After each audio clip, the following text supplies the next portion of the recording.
I checked and rechecked my calculations. We had lost our main compass, which was magnified, and I was using a spare which had not been corrected for magnetic variations. I made an allowance. I checked it for this and another estimate of the influence of the westerly current which flowed through this part of the Indian Ocean. At 2 p.m., I went on deck and asked Larry.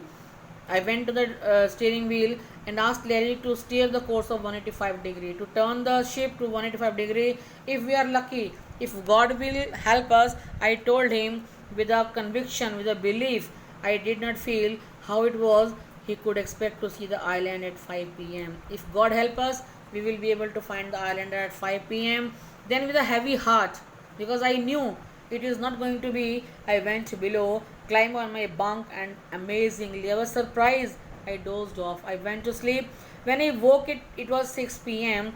and growing dark. I knew we must have missed the island, and with the sail we had left, we couldn't hope to beat back into the westernly wind. And I knew it was just a thought. We will get the island, but the condition was not so good. At that moment, a tossel held propped by my bunk.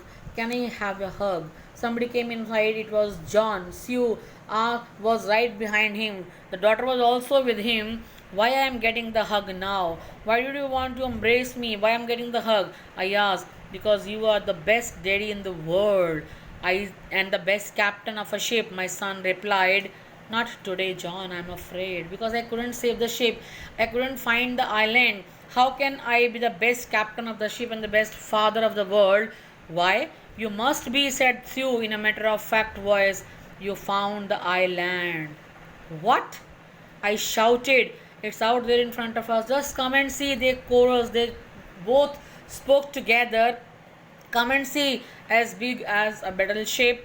I rushed on the deck and gazed with relief at the stark, the total outline, the edge of the Isle Amsterdam island. It was only a bleak and empty piece of volcanic rock with little vegetation. No agriculture is there, no vegetation is there. The most beautiful island in the world. I was surprised that we have reached the most beautiful island of the world. We anchored offshore for the night. We were to spend the night.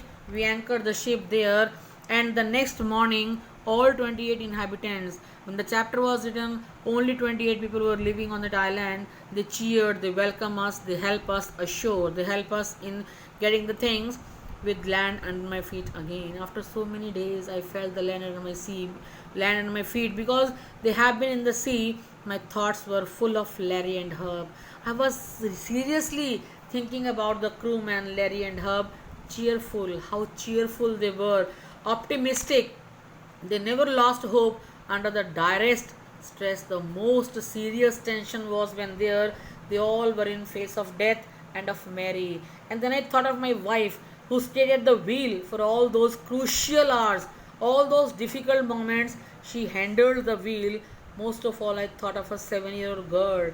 I was thinking about my daughter Sue, who did not want us to worry about a head injury. She didn't told us how much pain she was having, which subsequently the head injury took 6 minor operations to remove the ruckring, the blood clots between skin and the skull. He had got the blood clots between the skin and the skull, and she had to undergo 6 continued operations after that.